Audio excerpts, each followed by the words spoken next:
Who's the end user? Yeah, who's the end user? It's a good question. I think it's going to be a mix. It's going to be a mix depend on, like, for example, Prescott and Flagstaff has a lot of second home buyers, a lot of people with money, where Casa Grande and Tonopah would be maybe more blue collar. Okay. Can you make more money up in those areas? Now there's more competition up there. There's probably 15 people in Prescott. It's unbelievable. So every market's different depending on where you put it. Like Parker, I've got guys in Parker. That's a lot of people from California, weekend people and all that. So it really, if you go to Payson, for example, the lots aren't as big. And so we're doing a lot of infill stuff. I'll do cedar lap look with the green steel roof to fit that environment. Up in Munns Park and Flagstaff, I have guys up in there. Lots have gotten expensive up there. Chino Valley and Prescott Valley used to be, let's say, 50. Now they're 80 grand. I have some of the home flippers out in Mesa and Apache Junction, which has been good. And one of my wholesalers, investor guys, he did 144 site-built homes, flipping, some of those We Buy Ugly Homes guys. He said he needed to be under 80 grand all in for the lot in order for this to pencil. See, if you get too expensive, then it just doesn't pencil. Right. I think Casa Grande, that's where my son-in-law is looking right now.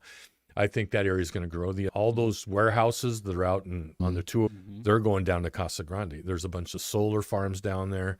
And so you have to have businesses, right? And so I think that area is going to have to be one of the areas that's going to grow in the future. Okay. Are you seeing many of the users that you're directly working with, are they using them as rental properties as well, or are they primarily just flipping them? Yeah, most of them are flipping. Okay. Guys down in the Colorado River like to rent them out and Airbnb it and all that. Okay.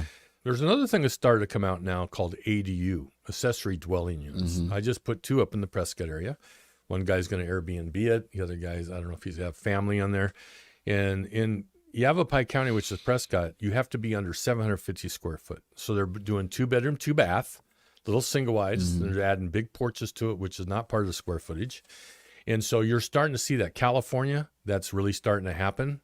So we talked about, people coming into the deal, we talked about how to get involved. So you usually use someone like Hilton, or they're paying cash or some type of private lending. Yep. We talked about the end user, what type of end users, and is there the product the end users are using to purchase these? Are they regular bank financing, Bank of America? Like, is it hard to get financing for the end user? No, we're not seeing any problem people getting approved. Most of my investors are realtors, or builders.